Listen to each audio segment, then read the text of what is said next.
Je voulais faire une petite vidéo rapide qui parle pas de stock ou de bourse cette fois-ci, plus sur la place de la France vue depuis les US ou l'extérieur de la France. Parce que j'entends souvent des youtubeurs parler de la France, mais vu de leur point de vue français quoi. J'ai l'impression qu'ils ont surtout l'impression que la France c'est un grand pays du monde. Alors c'était peut-être le cas encore il y a 20-30 ans, hein, peut-être à l'époque où ils construisaient des centrales nucléaires, où ils étaient leaders des trucs comme ça, mais aujourd'hui la France, surtout aux US, c'est plus une blague qu'autre chose, hein. Quand on parle de l'Europe, aux US, en fait, c'est l'Allemagne. La France, c'est plus. Alors, on va parler de quoi? Ouais, bon, je voulais faire un petit peu le détail de quelques exemples hein, pour les Jeux Olympiques. Il n'y a pas longtemps, la mer Rouge, la Russie et l'Europe en général d'un point de vue des US. Bon, alors, les Jeux Olympiques, hein, bon, voilà, c'est bring shame, ça va être un peu la honte de la France. Donc, tout le monde attend de voir. Il y a beaucoup de blagues sur les Jeux Olympiques en France vu depuis les US, hein. On va pas en faire 500, mais il y a beaucoup de mèmes qui me font marrer. Avec ouais, les articles là récemment, alors j'ai pris l'article juste après, hein. Euh, la pollution risque d'annuler le triathlon à cause des niveaux de merde dans la rivière.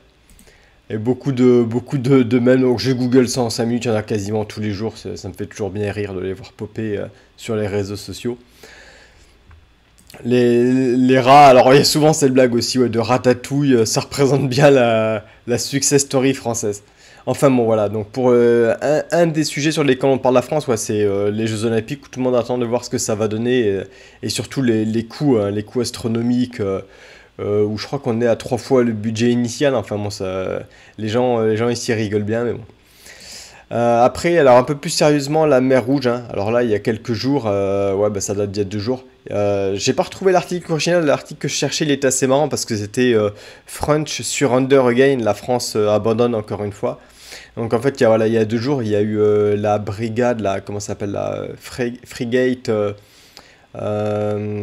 Alsace, qui a dû partir de la mer Rouge parce qu'il y avait trop de missiles à outils qui étaient tirés, donc ils étaient débordés, donc ils sont partis. Donc ça a fait beaucoup parler ici, beaucoup rire. Parce qu'après ça dit, mais du coup, si avec 3 mecs avec des lance-missiles et comme ils disent ici des cailloux, c'est trop pour la France, qu'est-ce qui parle d'aller en Russie? Donc voilà, c'est juste un peu pour vous montrer un peu l'image hein, de la France vue de l'extérieur, quoi. On va continuer d'ailleurs sur la Russie avec les gens qui parlent régulièrement de Macron. Alors ça c'était, je sais plus c'était où, ouais. Le fait que voilà, il y a Macron qui parle et à peine une demi-heure après, il y a tout NATO qui lui tombe dessus pour lui dire que non, correction, il est tout seul à parler et c'est pas l'Europe, c'est un mec, faut pas trop l'écouter, il est gentil, mais voilà, faut pas l'écouter. Ce que dit Macron, c'est rejeté par NATO dans les minutes qui suivent, donc voilà, faut pas paniquer. Donc c'est un peu ça voilà, c'est un peu ça l'image quoi, d'un mec qui serait un peu un gars random qui va tweeter des trucs un peu random et que voilà, faut pas trop l'écouter. Donc ça parle de un petit bout, ça, c'est voilà, parce que les mecs aussi disent mais de toute façon la France a pas d'armée. La France a l'arme atomique, mais de toute façon, l'arme atomique, bientôt, ils vont la donner à l'Europe, donc la France pourra même plus l'utiliser, donc vous inquiétez pas. Il parle beaucoup, mais de toute façon, il a pas très peu de pouvoir.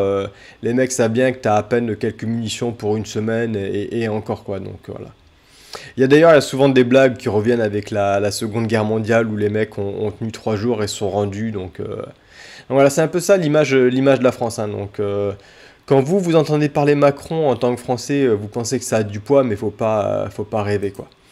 Et l'Europe depuis les US, hein, alors ça c'est, alors j'ai essayé de prendre Reuters hein, parce que je suis sûr qu'il y a des gens qui vont dire ouais, c'est des sources un peu qui aiment se moquer de la France. Non, pas du tout, hein, alors qu'est-ce que je voulais chercher? Ah oui, je voulais chercher le fuck. Si vous avez jamais entendu parler de ce truc, hein, il y avait une conversation entre des hauts placés aux US qui parlaient de la guerre en Ukraine, de l'involvement de l'Europe. Et donc ça a été indiqué dans la conversation, il y avait, alors j'ai oublié comment ça s'appelle, Nuland, pardon, qui disait fuck the UE, fuck l'Europe. Donc voilà, La France et l'Europe en général, hein, depuis les US, c'est un peu les esclaves qu'on peut sacrifier quand il faut, hein. S'il faut aller se battre en Russie, en Chine, ça sera les Européens qui iront sur le sol, hein, pas les Américains, quoi. Donc voilà, c'est juste pour parler un petit peu de l'Europe et surtout de la France vu depuis les US, quoi. Et pour finir, hein, donc ça n'a rien à voir, c'est une petite news sur les US sur une ville aux US qui a fait un signe pour faire un peu comme Hollywood. Encore une truc complètement débile qui a coûté quasiment un demi-million. Tout ça pour dire que les US sont pas tellement mieux que la France ou tous les autres pays, hein. Tous les pays de l'Ouest sont un peu débiles. Mais je pense que les US sont quand même, sortent un petit peu du lot. Surtout, ils ont leur propre monnaie. Donc, je pense qu'ils s'en sortent un tout petit peu mieux.